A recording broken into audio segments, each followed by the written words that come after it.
قرآن مجید میں ان ناموں کو اس طرح بیان کیا گیا ہے کہ هو اللہ الذی لا الہ الا هو الملک القدوس السلام المؤمن المحیمن العزیز الجبار المتکبر سبحان اللہ عما یشرکون. وہ اللہ ہی ہے جس کے علاوہ کوئی معبود نہیں ہے.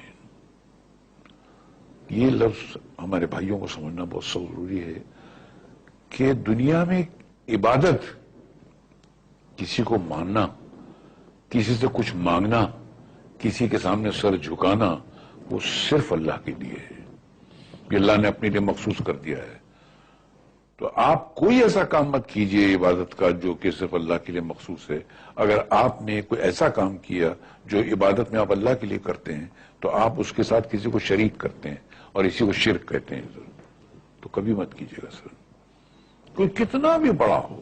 یہ صفت اللہ نے اپنے لیے خاص کر رکھی ہے. اللہ کے سوا کوئی کسی سے کچھ مانگ ہی نہیں سکتا ہے، کسی کی عبادت کر ہی نہیں سکتا ہے. اچھا، یہ صفت کے علاوہ قرآن مجید میں بھی بار بار واضح طور پر بیان کر دیا گیا ہے. ہاں، یہ کیونکہ یہ آپ کو پہلی بار جو کلمہ میں پڑھایا گیا اس میں بھی گیا لا الہ الا اللہ محمد رسول اللہ. کہ دنیا میں اس پورے آپ کی زندگی میں کوئی عبادت کے لائق ہے ہی نہیں. کوئی بادشاہ ہو، کوئی بھی کیسا بھی ہو، پیغمبر ہو، رسول ہو، کچھ بھی ہو، وہ عبادت کے لائق ہے ہی نہیں، صرف اللہ. یہ مخصوص ہے اللہ کے لیے. اور اگر کسی نے بھول سے کسی سے مانگ لیا، کسی کے در بارگاہ میں جا کر کچھ مانگ لیا، تو اس نے اس کام میں عبادت کے ڈپارٹمنٹ میں اس کو اللہ کا شریک کر دیا سر. تو پھر اللہ نہیں بخشے گا سر. ارے اللہ تو کیا، اس کے فرشتے نہیں بخشیں گے، وہ پورے جلال میں آ جاتے ہیں اس وقت. اس لیے انسان اپنے آپ کو تباہی سے اگر بچانا چاہتا ہے تو کبھی بھی وہ اللہ کی عبادت میں کسی کو شامل نہ کرے. یہ صاف طور پہ بچ کے رہنے کا طریقہ ہے سر. خاص صاحب، یہاں پر آپ کو ایک دفعہ پھر روکنا پڑے گا کہ وقت ہوا ایک کمرشل بریک کا. ناظرین، بریک لیتے ہیں اور بریک کے بعد آپ سے دوبارہ ملتے ہیں.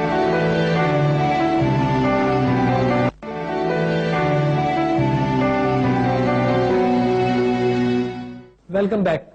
جی قادر خان صاحب. تو وہ اللہ ہی ہے جس کا کوئی معبود نہیں ہے، وہ بادشاہ ہے، وہ ہر عیب سے پاک ہے. عیب میں نے بتا دیا تھا آپ کو. وہ سلامتی ہے، سراسر سلامتی ہے. اگر امن ہے تو اسی کے پاس ہے، اور اس کے باہر جو ہے کہیں امن نہیں ہے. اور اس کی ضرورت بھی ہے سب مسلمانوں کو، بہت سخت ضرورت ہے. امن مسلمانوں سے چھین گیا ہے اس لیے کہ اللہ تعالیٰ نے اس نام کا ورد بند کر دیا ہے، اللہ کا نام دہرانا بند کر دیا ہے. وہ ایمان عطا کرنے والا آپ کے اندر وہ کانفیڈنس پیدا کرتا ہے، وہی پیدا کرتا ہے. آپ اس سے مانگ کے دیکھیے. آپ جو کہتے ہیں آمنت باللہ و ملائکتی، میں ایمان لاتا ہوں اللہ تجھ پر.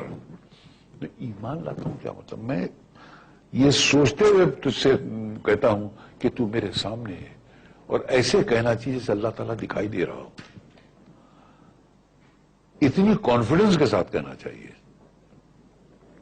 بہرحال وہ نگہبان ہے، وہی نگہبان ہے، وہ طاقت والا ہے. طاقت جو اسی کی ہے، لفظ طاقت اسی کے لیے بنا ہے. وہ جبار ہے. نو جبار کیا ہے؟ جبر کرنے والا نہیں، ظالموں پر جبر کرنے والا. جو دنیا میں ظلم کرتے ہیں ان پہ جبر کرتا ہے، ان کو پکڑ کے رکھتا ہے. لیکن کبھی وہ اللہ تعالیٰ سے مانگنا چاہیے کہ پروردگار تیرا نام جبار ہے. جبار کے ہوتے ہوئے ایک آرڈنری آدمی مجھ پہ جبر کرتا ہے. پھر دیکھیے کیا اللہ تعالیٰ اس کا اثر کرتا ہے. مگر وہ مانگنے کا طریقہ بھی چاہیے. وہ مانگنے کا طریقہ کیا ہے؟ دل، سچائی. آپ جب سچ بولیں گے تو آپ کی آنکھیں بھیگ جائیں گی سر. اور اللہ تعالیٰ سب کچھ برداشت کر سکتا ہے، اپنے کسی بندے کی آنکھ میں آنسو برداشت نہیں کر سکتا. کبھی سچے دل سے اس سے مانگ کر دیکھو، آنکھ میں آنسو آ جائے، پھر دیکھیے اللہ تعالیٰ دنیا ہلا دے گا آپ کی. کبھی اس کا آپ کو کوئی لائف میں ایکسپیرینس ہوا؟ بتائیے. بہت بار. آپ ضرور لا دیں گے. چلیے میں کوئی ایک واقعہ سنائیں. کل میں نے اپنی والدہ کے بارے میں بتایا، اس نے جب کہا تو پڑھ، کیا تھا؟ حضور صلی اللہ علیہ وسلم کو جب پہلی بار جبریل علیہ السلام نے آ کے غار حرا میں کہا اقرا، پڑھ، اس نے کہا مجھے پڑھنا نہیں آتا. جبریل علیہ السلام نے سب کھینچ دیا، آپ کو کیسے نہیں آتا ہے؟ کہا اقرا، پڑھ. آپ نے پھر کہا میں پڑھا لکھا نہیں، مجھے پڑھنا نہیں آتا ہے. جبریل نے پھر آپ کو ایسا دمایا کس کے، آپ نے کہا میری روح فنا ہو جاتی. 3 بار ایسے کیا، چوتھی بار آپ نے کہا اچھا کیا پڑھنا ہے؟ تب انہوں نے بتایا کہ اللہ کے نام لے کے پڑھ، جس نے انسان کو خون کے ایک لوتھڑے سے پیدا کیا ہے. وہاں سے اللہ تعالیٰ کا. تو یہ آیت ایسی ہے جو انسان اگر اس کو صحیح ڈھنگ سے پڑھے، اس کو سمجھ کے پڑھے، اس کی آنکھوں سے خود بخود آنسو جاری ہو جاتے ہیں. وہ ظالموں پہ جبر کرنے والا ہے، وہ ہمیشہ سے بڑائی والا ہے. متکبر جس کے لیے بڑائی بنی ہے، بڑا ہے. اب ایسا ہے کہ وہ ہمالیہ پہاڑ سے بھی بڑا ہے اور ہم جو ہیں وہ چیونٹیوں سے بھی چھوٹے ہیں. تو اتنا فرق ہے ہم میں اور اس میں. اس کا علم جو ہے وہ سمندر ہے، اور ہماری معلومات ہم چاہے کتنے بھی انٹیلیجنٹ ہوں ایک قطرہ ہے. اتنا فرق ہے ہمارے اور اس کے بیچ میں. تو وہ بڑا ہے. کچھ لوگ بولتے ہیں اللہ اکبر کا کیا مطلب؟ اللہ سائز میں بڑا ہے؟ نعوذ باللہ. امیجنیشن میں جو کو آپ کے آتے ہیں، اس کی طاقت وہ سب سے بڑی ہے، اس کی معلومات وہ سب سے بڑی ہے. جن جن چیزوں کو آپ تصور کر سکتے ہیں وہ سب میں بڑا ہے. اور ہم میں اور اس میں یہ اتنا ہی ریشو سمجھ لیجئے کہ اگر وہ سمندر ہے تو ہمیں قطرہ بھی نہیں ہے. کسی چڑیا کے چونچ میں قطرہ اور سامنے سمندر، کتنا فرق ہے؟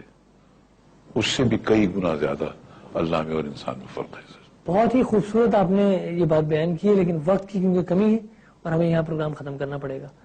ناظرین، وقت کا کیونکہ اختتام ہو جاتا ہے، اپنے میزبان راشد محمود کو اجازت دیجیے. اگر آپ ہمیں ای میل کرنا چاہتے ہیں یا کال کرنا چاہتے ہیں تو ہمیں کال کیجیے 0900-222225 پر، اور ای میل کیجیے kk@aaj.tv پر. راشد محمود کو اجازت دیجیے. اللہ نے کے بعد.